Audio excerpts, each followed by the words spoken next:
23 जनवरी 1897 को ओडिशा के कटक शहर में एक बेहद समृद्ध बंगाली परिवार में एक असाधारण बालक का जन्म होता है, जिसका नाम रखा जाता है सुभाष चंद्र बोस। पिता जानकीनाथ बोस कटक के मशहूर वकील थे और माता प्रभावती देवी धार्मिक विचारों की महिला थी, जिनके संस्कारों का सुभाष के मन पर गहरा प्रभाव पड़ता है। सुभाष बचपन से ही काफी बच्चों से अलग थे। वह बेहद गंभीर, तेज और संवेदनशील स्वभाव के थे। उनकी शुरुआती स्कूली शिक्षा कटक के रेवेंसा कॉलेजिएट स्कूल में हुई, जहां वे हमेशा अपनी कक्षाओं में टॉप किया करते थे। इसके बाद आगे की पढ़ाई के लिए वे कोलकाता आ गए, जहां उन्होंने पहले प्रेसिडेंसी कॉलेज और बाद में स्कॉटिश चर्च कॉलेज से दर्शन शास्त्र यानी फिलोसफी की पढ़ाई की। कॉलेज के दिनों में ही सुभाष चंद्र बोस के अंदर राष्ट्रवाद और आत्मसम्मान की भावना कूट कूट कर भरी हुई थी, जिसका एग्जाम्पल था जब प्रेसिडेंसी कॉलेज में भारतीय छात्रों के साथ अभद्र व्यवहार करने वाले अंग्रेज प्रोफेसर ओटेन का उन्होंने कड़ा विरोध किया था, जिसके बाद उन्हें कॉलेज से निलंबित भी कर दिया गया था।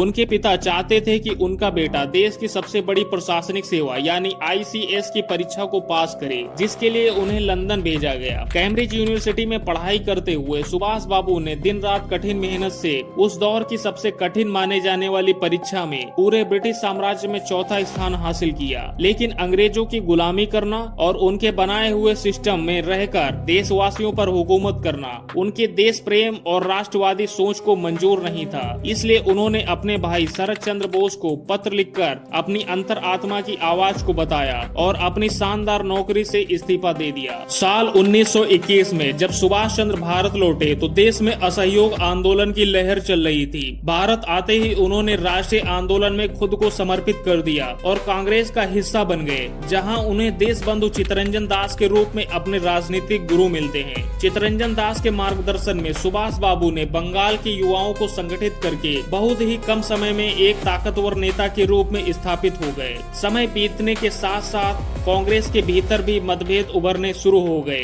क्योंकि महात्मा गांधी पूरी तरह से अहिंसा, सत्याग्रह और बातचीत के जरिए आजादी पाने के पक्षधर थे, जबकि सुभाष चंद्र बोस और उनके समर्थक युवा नेताओं का मानना था कि अंग्रेजों को केवल शांतिपूर्ण तरीकों से देश छोड़ने पर मजबूर नहीं किया जा सकता। साल 1938 में सुभाष बाबू को सर्वसम्मति से राष्ट्रीय कांग्रेस का अध्यक्ष चुना गया, जहां उन्होंने राष्ट्रीय योजना आयोग का गठन कर देश के औद्योगिक भविष्य की नींव रखी।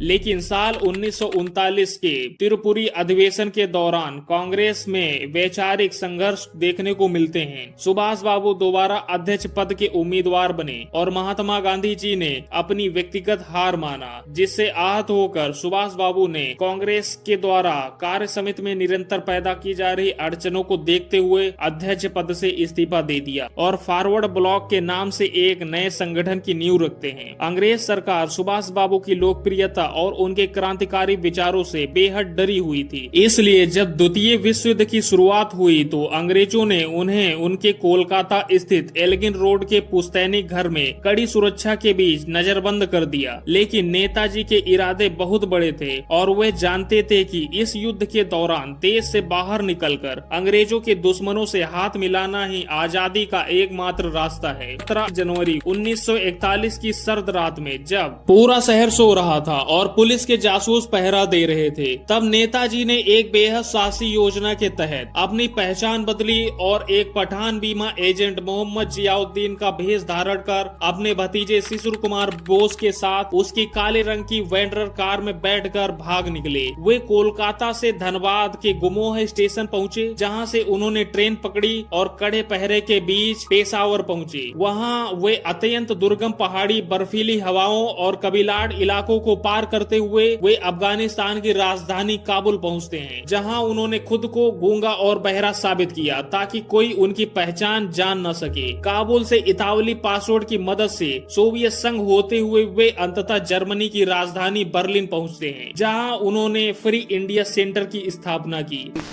We are now living in a period which is pregnant with immense possibilities. और आजाद हिंद रेडियो स्टेशन की शुरुआत करते हैं, जिसकी पहली गूंज ने पूरे भारतवासियों के रोंगटे खड़े कर दिए जब उन्होंने कहा कि मैं सुभाष चंद्र बोस बोल रहा हूँ। बर्लिन में नेताजी ने अडोल्फ हिटलर से भी मुलाकात की और युद्ध बंदियों के रूप में पकड़े गए भारतीय सैनिकों को देश की आजादी की लड़ाई में शामिल होने के लिए प्रेरित किया। जहां सैनिकों ने पहली बार आदर पूर्वक नेताजी कहकर पुकारा, लेकिन जब युद्ध का रुख पलटने लगा तो नेताजी ने समझा कि अब एशिया से भारत पर हमला करना ज्यादा प्रभावशाली होगा। जापान उस समय अंग्रेजों को लगातार शिकस्त दे रहा था। जर्मन से जापान जाने के लिए नेताजी ने जीवन की सबसे खतरनाक यात्राओं में से एक चुनी और जर्मन पनडुब्बी U-180 में सवार होकर हिंद महासागर के खतरनाक पानी में अपनी पनडुब्बी बदलकर जापानी पनडुब्बी I-29 में सवार होते हैं और लगभग 90 दिनों की मौत से भरी यात्रा के बाद वह सुरक्षित जापान पहुंचे, जहां महान क्रांतिकारी रास बिहारी बोस ने आजाद हिंद फौज की कमान नेताजी को सौंप दी, जिसके बाद नेताजी ने फौज का पुनर्गठन कर उसमें अभूतपूर्व जोश भर दिया और महिलाओं के लिए झांसी की रानी रेजिमेंट बनाई। सिंगापुर के मैदान से जब उन्होंने गर्जना की कि तुम मुझे खून दो, मैं तुम्हें आजादी दूंगा और दिल्ली चलो, तो वहां मौजूद हर सैनिक देश के लिए मर मिटने को तैयार हो गया। अगस्त 1945 तक आते आते जब जापान ने आत्मसमर्पण कर दिया तो नेताजी ने अपनी रणनीति बदलकर सोवियत संघ की शरण में जाने का फैसला किया ताकि वहां से संघर्ष जारी रखा जा सके। 17 अगस्त 1945 को उन्होंने साइगोंग से अपनी यात्रा शुरू की। विमान में जगह की भारी कमी के कारण वे केवल कर्नल हबीबुर रहमान को अपने साथ ले सके। 18 अगस्त को ताइवान के ताइहू हवाई अड्डे पर विमान में ईंधन भरने के बाद जैसे ही उड़ान भरी गई, हवा में कुछ 100 फीट की ऊंचाई पर एक भयानक विस्फोट हुआ। विमान का बाया इंजन प्रोपेलर समेत टूट गया और विमान अनियंत्रित होकर रनवे से दूर क्रैश हो गया।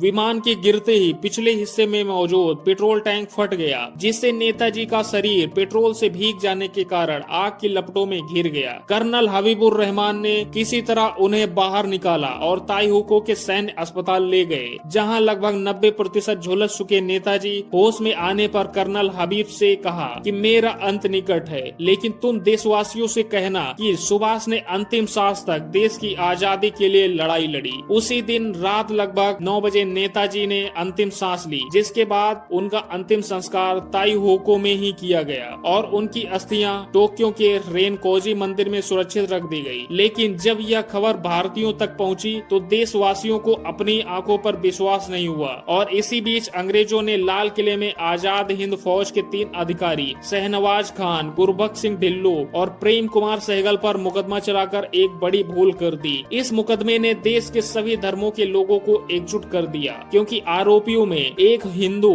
एक मुस्लिम और एक सिख शामिल थे। पूरे देश में इस मुकदमे के खिलाफ भारी जन आक्रांति भड़क उठी और जवाहरलाल नेहरू, भोला भाई देसाई व तेज बहादुर सप्रू जैसे बड़े वकील उनके बचाव में उतरे। आखिरकार नौसेना के विद्रोह और देशव्यापी आंदोलन के दबाव में आकर अंग्रेजों को तीनों अधिकारियों को बिना शर्त रिहा करना पड़ा। नेताजी की मृत्यु का रहस्य समय के साथ सुलझने के बजाय और उलझता गया। इसकी जांच के लिए 1946 में ब्रिटिश सरकार द्वारा बनाई गई फिगिस रिपोर्ट और 1956 में भारत सरकार द्वारा गठित शहनवाज कमेटी ने विमान दुर्घटना की बात को सही माना, लेकिन नेताजी के बड़े भाई सुरेश चंद्र बोस इस रिपोर्ट को पूरी तरह से असहमत थे और उनका मानना था कि उनके भाई जीवित हैं। इसके बाद 1970 में सेनाव्रत जस्टिस GD खोसला के नेतृत्व में बने खोसला कमीशन विमान दुर्घटना की थ्योरी का ही समर्थन किया। इसी दौर में देश के अलग अलग कोनों से नेताजी के साधु के रूप में जीवित होने की अफवाहें उड़ने लगी, जिससे 1959 में बंगाल के जलपाईगुड़ी के सैलमारी आश्रम से साधु श्री संत शरद नंदन जी का प्रमुख था, लेकिन बाद में स्वयं उस साधु ने इन दावों को खारिज कर दिया। सबसे रहस्यमयी और लंबी चर्चा उत्तर प्रदेश के फैजाबाद और अयोध्याबाद में रहने वाले गुमनामी बाबा यानी भगवान जी को लेकर हो रही थी, जो हमेशा पर्दे के पीछे रहकर लोगों से मिलते थे और जिनके निधन के बाद उनके कमरे से नेताजी के परिवार की तस्वीरें, बंगाली किताबें और विश्व राजनीति के नक्शे बरामद हुए। साल 2002 में कोर्ट के आदेश पर नेताजी के परिवार के सदस्यों के DNA का मिलान गुमनामी बाबा की वस्तुओं से प्राप्त DNA से करवाया गया, जिसकी वैज्ञानिक रिपोर्ट पूरी तरह से नेगेटिव आई, जिससे यह सिद्ध हो गया कि गुमनामी बाबा और नेताजी का कोई संबंध नहीं था। मुखर्जी कमीशन ने अपनी रिपोर्ट में यह भी दावा किया कि ताइवान की सरकार में उस विमान दुर्घटना का कोई भी रिकॉर्ड दर्ज नहीं था, इसलिए नेताजी की मृत्यु वहां नहीं हुई। लेकिन वैज्ञानिक साक्ष्यों की कमी के कारण भारत सरकार ने इस रिपोर्ट को अस्वीकार कर दिया। साल 2016 में भारत सरकार ने नेताजी से संबंधित सभी गुप्त फाइलों को सार्वजनिक कर दिया, लेकिन इस फाइलों में 1945 के बाद उनके कहीं जीवित होने का कोई ठोस प्रमाण नहीं मिला। नेताजी ने अपने परिवार और उनकी सुपुत्री अनीता बोस ने भी हमेशा इसी बात को स्वीकार किया है कि नेताजी का निधन उसी विमान दुर्घटना में हुआ था, और वे मानती हैं कि उनकी मृत्यु को एक अंतहीन रहस्य बनाए रखना उनके महान जीवन और देश के प्रति उनके अतुलनीय बलिदान के साथ अन्याय है। नेता सुभाष चंद्र बोस आज भले ही हमारे बीच शारीरिक रूप से मौजूद नहीं है, लेकिन उनका दिया हुआ नारा जय हिंद आज भी हर देशवासियों के रगों में दौड़ता है, और उनका अदम्य साहस, निस्वार्थ देश प्रेम और अद्वितीय व्यक्तित्व हमेशा भारत के इतिहास में एक स्वर्णिम अध्याय बनकर अमर रहेगा।